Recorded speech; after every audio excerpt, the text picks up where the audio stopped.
नमस्कार मेरे प्यारे दोस्तों, स्वागत है आपका ड्रीम आईटी जॉब चैनल पे। तो मैंने आपको पिछले लेक्चर में क्या पढ़ाया था, कंपोनेंट कंप्यूटर फंडामेंटल का ही पार्ट था जो हम था कि कंपोनेंट ऑफ कंप्यूटर क्या क्या है। उसमें हमने क्या पढ़ा था, इनपुट डिवाइस है, आउटपुट डिवाइस है, और हमारा और क्या लगा हुआ है उसमें, सीपीयू है प्रोसेसिंग के लिए, और हमारे पास प्राइमरी मेमोरी है, मेन मेमोरी भी बोलते हैं, ठीक है। और उसके अलावा हमारे पास सेकेंडरी मेमोरी भी है, ठीक है। तो ये हमारे कंपोनेंट थे, इनके बीच में अब डाटा कैसे फ़्लो होगा, ठीक है, वो हम अब देखेंगे कि डाटा कैसे फ़्लो होता है। उसको हम आर्किटेक्चर ऑफ कंप्यूटर बोलते हैं। और हमारे पास कंप्यूटर की क्लासिफिकेशन क्या है, कितने टाइप के कंप्यूटर होते हैं, वो भी हम देखेंगे, ठीक है। फिर समझते हैं आप कॉमन बस आर्किटेक्चर। जो भी हमारा आपस में कम्युनिकेशन हो रहा है ना डिवाइसेस के बीच में, कंप्यूटर डिवाइसेस के, तो वो एक कॉमन बस आर्किटेक्चर के थ्रू हो रहा है। कॉमन बस कैसे कि एक बस क्या है एक्चुअली, मतलब बस क्या है कि एक ट्रांसमिशन पाथ है। ट्रांसमिशन पाथ मतलब वायर्स लगी हुई हैं ढेर सारी, ठीक है। उन वायर्स के थ्रू इलेक्ट्रिक सिग्नल की फॉर्म में डाटा एक कंपोनेंट से दूसरे कंपोनेंट में फ़्लो हो रहा है। तो हमारी जो बस है वो कितने टाइप की हैं, तीन टाइप की। एड्रेस बस, मतलब एड्रेस बस, डाटा बस, कंट्रोल बस। मतलब हमारे पास एक सिस्टम बस है जिसमें हमारी ये तीनों बसेस, तीन टाइप की बस हैं जो यूज़ हो रही हैं, ठीक है। इसको हम कॉमन बस आर्किटेक्चर बोलते हैं। जो डाटा बस होगी, नाम से पता चल रहा है डाटा को कंटेन करेगी। एड्रेस बस है वो एड्रेस को कंटेन करेगी। और जो कंट्रोल बस है वो हमारी कंट्रोल सिग्नल भेजेगी। इस कंट्रोल सिग्नल का मतलब कि अगर मुझे रीड करना है या फिर राइट करना है या फिर कौन सा ऑपरेशन परफॉर्म करना है, ठीक है, तो उसके अलग अलग कंट्रोल सिग्नल होते हैं। वो हमारा पूरा एक सब्जेक्ट है जिसको हम कंप्यूटर ऑर्गेनाइजेशन एंड आर्किटेक्चर बोलते हैं। तो ये मैं आपको बहुत बाद में पढ़ाऊँगा, तो अभी फ़िलहाल हम बेसिक देखते हैं, ठीक है। फिर इसके बाद हम डायग्रामेटिकली समझते हैं। तो ये हमारी सिस्टम बस है। सिस्टम बस किन से मिलके बनी है, कंट्रोल बस, एड्रेस बस और डाटा बस। तो अब कंट्रोल बस क्या है, कंट्रोल सिग्नल को कंटेन करेगी। एड्रेस बस एड्रेस को कंटेन करेगा। डाटा बस को कंटेन, मतलब डाटा को कंटेन करेगी। तो हमारे पास जो डाटा बस है वो क्या है, बाई डायरेक्शनल। By directional. और जो हमारे पास बाकी दो बसेस हैं, ठीक है, रिमेनिंग टू बसेस, वो हमारे पास क्या है, यूनि डायरेक्शनल। यूनि डायरेक्शनल का मीनिंग क्या हुआ कि एक ही डायरेक्शन में, मतलब कि सपोज करो यहाँ पे मेरे पास कोई इनपुट डिवाइस है, ठीक है। ये इनपुट डिवाइस से मेरे पास मेन मेमोरी में मैंने कुछ रिक्वेस्ट भेजी, मतलब मैंने सीपीयू को कोई रिक्वेस्ट भेजी। यहाँ पे मेरा सीपीयू है, इसको मैंने कोई रिक्वेस्ट भेजी। वो सीपीयू के पास, यहाँ से हम देखें तो इनपुट डिवाइस से मैंने कोई रिक्वेस्ट भेजी, तो सीपीयू के पास सिस्टम बस के थ्रू गई, ठीक है। अब सीपीयू क्या करेगा, वो एक तो कंट्रोल सिग्नल भेजेगा। अगर सपोज करो उसको राइट, रीड या राइट का कोई ऑपरेशन करना है, ठीक है, तो वो मेन मेमोरी के पास रिक्वेस्ट भेजेगा। तो कैसे भेजेगा, कंट्रोल बस में तो कंट्रोल सिग्नल डालेगा, मतलब उसने डाल दिया कि रीड का सिग्नल। एड्रेस बस में क्या करेगा, एड्रेस भेजेगा कि अगर उसको किसी मेमोरी लोकेशन से कुछ एक्सेस करना है तो उसका एड्रेस एड्रेस बस में डाल देगा, ठीक है। और डाटा जो भी उसको एक्सेस करना है वो डाटा भी बताएगा, रीड करने के लिए कौन सा डाटा चाहिए उसको, वो डाटा बस में रखेगा, ठीक है। तो डाटा बस में कौन रखेगा, वो मेमोरी कंट्रोलर रखेगा अगर रीड का ऑपरेशन है। तो अगर हमारे पास राइट का ऑपरेशन है तो सीपीयू क्या करेगा, राइट का कंट्रोल सिग्नल कहाँ रखेगा, कंट्रोल बस में। और उसको कौन सी मेमोरी एड्रेस पे राइट करना है वो कहाँ रखेगा, एड्रेस बस में। और कौन सा डाटा, उसको जो भी डाटा होगा वो राइट करने वाला, वो कहाँ जाएगा, डाटा बस में जाएगा। तो डाटा बस इसीलिए क्या है, बाई डायरेक्शनल है। बाई डायरेक्शन मतलब सीपीयू मेन मेमोरी पे राइट भी कर सकता है, मतलब उस पे, उससे डाटा फ्लो मेन मेमोरी में हो भी सकता है, और वो मेन मेमोरी से कुछ एक्सेस भी कर सकता है। तो बोथ वेज हमारा हो रहा है ना काम। तो इसीलिए हम बोलते हैं कि जो डाटा बस है वो बाई डायरेक्शनल है, और जो हमारी एड्रेस बस है और वो कंट्रोल बस है वो यूनी डायरेक्शनल है, क्योंकि दोनों काम सीपीयू ही करता है। सीपीयू ही कंट्रोल सिग्नल भेजेगा जो कंट्रोल बस में आने हैं, और जो एड्रेस है वो भी सीपीयू ही भेजेगा। ठीक है, तो यही हमारा कॉमन बस आर्किटेक्चर होता है। तो इसमें मेन जो बात है समझने वाली यही है कि जो भी हमारे कंपोनेंट रहते हैं कंप्यूटर के, वो आपस में कम्युनिकेशन के लिए कंट्रोल बस मतलब सिस्टम बस का यूज़ करते हैं, जिसको कॉमन बस आर्किटेक्चर बोलते हैं। और हमारी सिस्टम बस कंसिस्ट होती है डाटा बस, एड्रेस बस, कंट्रोल बस से। डाटा बस जो होती है वो डाटा कंटेन करती है, एड्रेस बस जो होती है वो एड्रेस कंटेन करती है, और कंट्रोल बस जो होती है वो हमारे कंट्रोल सिग्नल्स कंटेन करती है। ठीक है, जो डाटा बस होती है वो बाई डायरेक्शनल होती है, और जो हमारी कंट्रोल बस हुई और जो एड्रेस बस हुई ये हमारी यूनि डायरेक्शनल होती है। ठीक है, और इसमें जो मेमोरी कंट्रोलर होते हैं उनका काम क्या होता है, इनपुट डिवाइसेस से जो भी डाटा फ्लो इन या फ्लो आउट होना है सीपीयू में, वो हमारे मेमोरी कंट्रोलर सर्किट जो हार्डवेयर लगे होते हैं वो हमारा ये काम करते हैं। ठीक है, यहाँ पे दिया हुआ ये चीज़ last point, controller circuit helps to manage various inputs from input devices attach to the computer. ठीक है, फिर इसके बाद हम समझते हैं माइक्रो प्रोसेसर क्या होता है। माइक्रो प्रोसेसर मैंने आपको पिछले लेक्चर में भी बताया था कि हमारी आईसी इंटीग्रेटेड चिप के ऊपर हम सीपीयू रख देते हैं, इम्प्लीमेंट कर देते हैं, उसको हम माइक्रो प्रोसेसर बोल देते हैं। ठीक है, a processor which is implemented on a single microchip is called microprocessor. Okay, microprocessor में ध्यान देने वाली बात क्या है, वर्ड साइज। तो ये सब ध्यान देने वाली बात है, word size, memory size, clock speed, core क्या होता है। वर्ड साइज क्या है कि अगर सपोज करो मेरा 8 बिट वर्ड साइज है, तो 8 बिट क्या हुआ, मैं एक टाइम पे 8 बिट को एक साथ हैंडल कर सकता हूँ। ठीक है, तो एक बाइट किसके बराबर होती है, 8 बिट किसके बराबर होती है, एक बाइट के। ठीक है, तो जो अभी मेरा करंट में वर्ड साइज है ऑपरेटिंग सिस्टम्स का या माइक्रो प्रोसेसर का, वो हमारा 16 to 64 बिट्स है। ठीक है, और इसी के अकॉर्डिंग हमारी मेमोरी साइज डिसाइड होती है। मतलब जब भी हम मेमोरी की बात करते हैं तो वो हमेशा मेन मेमोरी की बात करते हैं, रैम की बात करते हैं।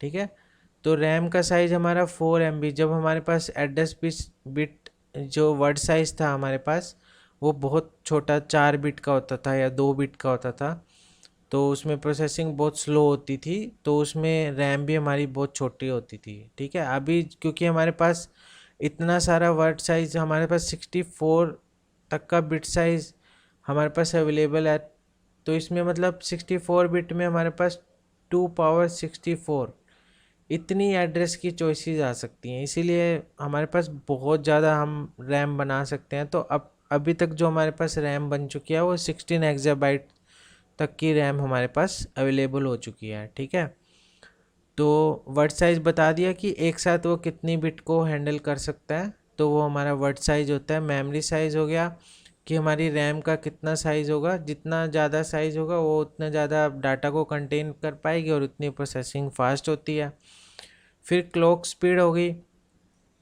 क्लॉक स्पीड हमारी क्या होती है, गीगा हर्ट्स में, मतलब हमारी एक सेकंड में कितनी पल्सेस जा रही हैं, मतलब कितनी प्रोसेस हो रही है एक सेकंड में, तो उसके हिसाब से हमारी क्लॉक स्पीड डिसाइड होती है। ये जो हम रैम का मेमोरी साइज़ या वर्ड साइज़ या क्लॉक स्पीड, ये हम कोर्स, ये हम कहाँ देख सकते हैं, ये जो हमारा टास्क मैनेजर होता है विंडो का, उसमें हम इजीली देख सकते हैं परफॉर्मेंस में जाके कि ये हमारे पीसी का क्या सब कुछ है, कि ये गीगा हर्ट्स में क्लॉक स्पीड को हर्ट्स में मापते हैं। तो आजकल गीगा हर्ट्स आ गया, पहले किलो हर्ट्स में भी मापते थे, फिर मेगा हर्ट्स में भी मापते थे, आजकल हम गीगा हर्ट्स में मापते हैं। ठीक है, फिर आती है हमारी कोर।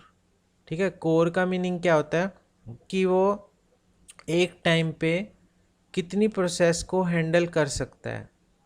ठीक है, तो हमारे पास जो पहले होती थी वो सिंगल कोर होता था, और अब जो हमारे पास आ गए वो मतलब 2 कोर सिस्टम भी आ गए, 4 कोर भी आ गए, 8 कोर भी आ गई, तो ये हमेशा 2 की पावर में रहते हैं, इसको ड्यूल कोर बोलते हैं। ठीक है, ये हमारा क्वाड कोर होता है।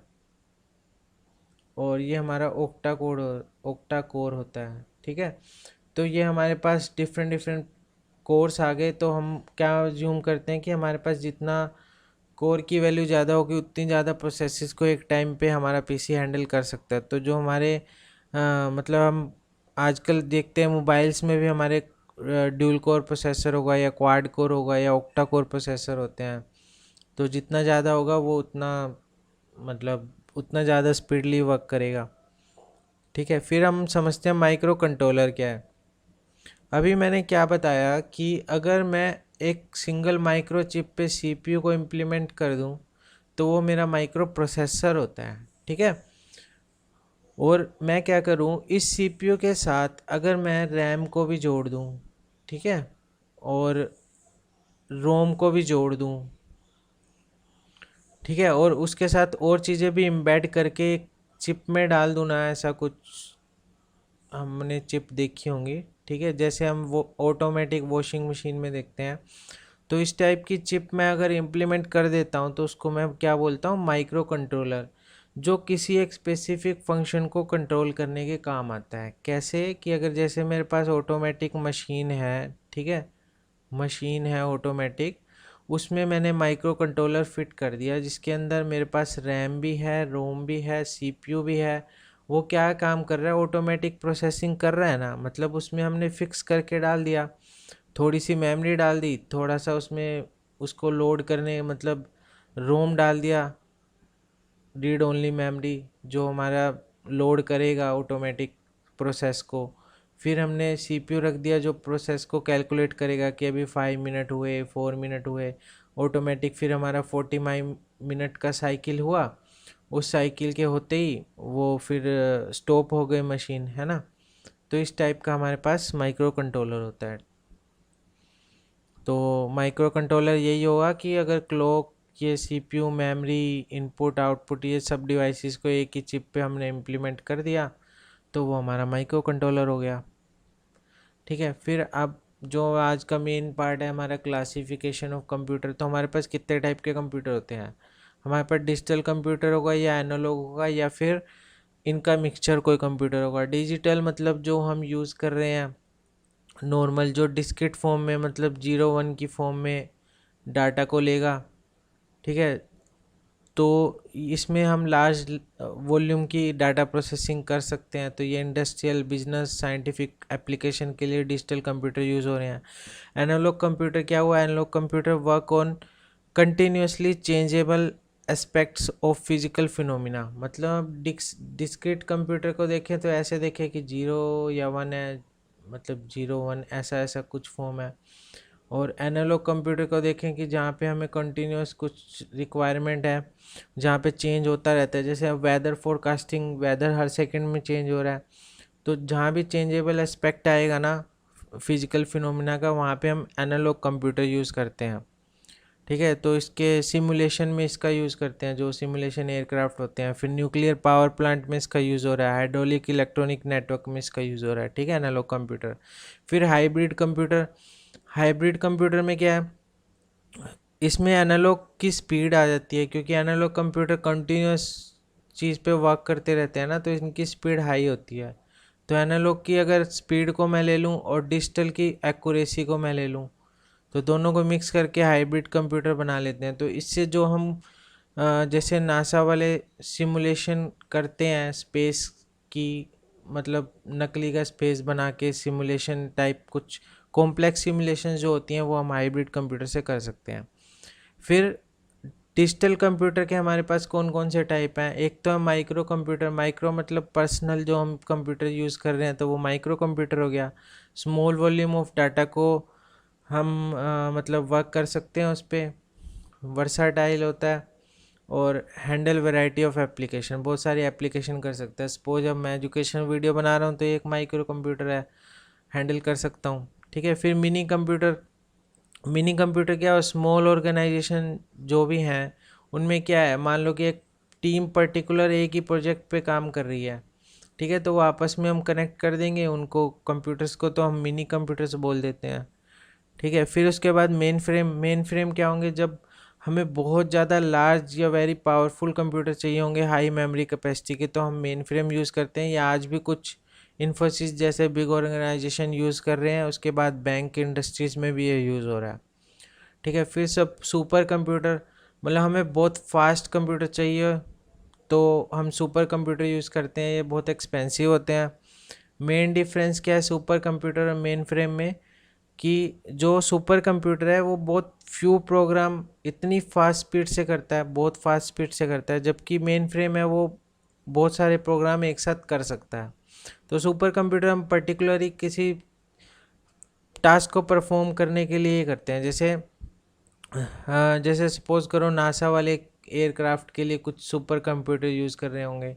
ठीक है, मतलब स्पेस में कुछ रॉकेट वगैरह भेजने के लिए। ठीक है, तो वो एक सुपर कंप्यूटर का यूज़ कर रहे होंगे। तो there are multi processor parallel system stable for specialised complex scientific application involving amount of mathematical. तो जैसे वेदर फोरकास्टिंग में हम सुपर कंप्यूटर का यूज़ करते हैं। ठीक है, फिर इसके बाद बूटिंग, ये हमारा मेन टॉपिक है, इससे एक आधा क्वेश्चन जरूर आ सकता है एग्ज़ाम में, तो ये बहुत अच्छे से समझ लेना। तो इसमें क्या है, जब भी हम कंप्यूटर को ऑन करते हैं, ठीक है, जैसे हमने कंप्यूटर को ऑन किया ना, तो वो क्या होगा, एक हमारे पास बूट प्रोग्राम होता है। ठीक है, बूट प्रोग्राम क्या होता है, वो हमारे रोम में स्टोर होता है, तो वो रोम से रैम में ट्रांसफ़र हो जाता है, जिससे हमारा ऑपरेटिंग सिस्टम जो है ना वो स्टार्ट हो जाता है।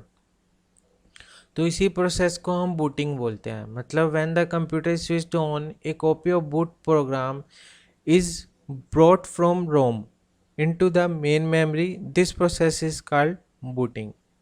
ठीक है, तो रोम मैंने क्या बताया था कि ये रीड ओनली मेमोरी है, तो इसमें हमारे पास एक बूट प्रोग्राम पहले से ही रहेगा। मान लो आपने कोई operating system window 10 operating system डाला, तो उसमें उसकी स्टार्ट के लिए हमारे पास कोई लोडर होगा जो ऑपरेटिंग सिस्टम को लोड करेगा, वो हमारा रोम में स्टोर रहेगा। फिर इस रोम से रैम में लाने के लिए प्रोसेस को हम बूटिंग बोलते हैं। तो ये कैसे काम करती है, सबसे पहले कंप्यूटर ऑन होते ही जो हमारी रोम है वो क्या करेगी, वो मतलब रोम में हमारा प्रोग्राम होगा, सीपीयू हमारा क्या करेगा, जंप इंस्ट्रक्शन को भेजेगा। जंप इंस्ट्रक्शन को भेजते ही बेसिक इनपुट आउटपुट सिस्टम को भेजेगा, मतलब बायोस सिस्टम को वो जंप इंस्ट्रक्शन भेजेगा। तो बायोस क्या करेगा, बायोस हमारा कुछ टेस्ट परफॉर्म करेगा। टेस्ट मतलब हम बोलते हैं पावर ऑन सेल्फ टेस्ट, मतलब ये सेल्फ डायग्नोस्टिक टेस्ट होते हैं। सेल्फ डायग्नोस्टिक मतलब कि चेक करेगा हमारी मेमोरी सही है, मेमोरी सही से काम कर रही है, या जो भी हमारे कंपोनेंट है कंप्यूटर के वो सही से सब काम कर रहे हैं या नहीं, सिंक्रोनाइजेशन में है या नहीं। तो वो हमारा बायोस चेक करेगा। फिर बायोस क्या करेगा, जब ये टेस्ट सक्सेसफुल हो जाएगा उसके बाद क्या करेगा, बूटेबल ड्राइव ढूंढेगा। ठीक है, किस लिए, बूट सेक्टर को लोड करने के लिए। ठीक है, बूट सेक्टर को ढूंढने के लिए बूटेबल ड्राइव देखेगा। अब क्या हो सकता है, बूटेबल ड्राइव एक तो है कि हमारे पास पर्टिकुलरली रोम अवेलेबल है। ठीक है, या फिर हो सकता है कि हमारी जो हार्ड ड्राइव का, जो हमारे पास हार्ड डिस्क है उसका मैं कोई छोटा सा space as a ROM use कर रहा हूँ। ठीक है, तो अगर मैं ऐसा कर रहा हूँ, अगर मैं सपोज करो मेरे पास अलग से रोम है, तो क्या करेगा, बूटस्ट्रैप लोड प्रोग्राम होगा जो बूट सेक्टर में हमारे ओएस को लोड कर देगा, और हमारा जो ऑपरेटिंग सिस्टम है वो लोड हो जाएगा और हमारा ऑपरेटिंग सिस्टम स्टार्ट हो जाएगा। पर अगर सपोज करो हमारे पास बूटेबल ड्राइव अलग से रोम में अवेलेबल नहीं है, तो हमारे हार्ड ड्राइव का कोई पार्ट होगा।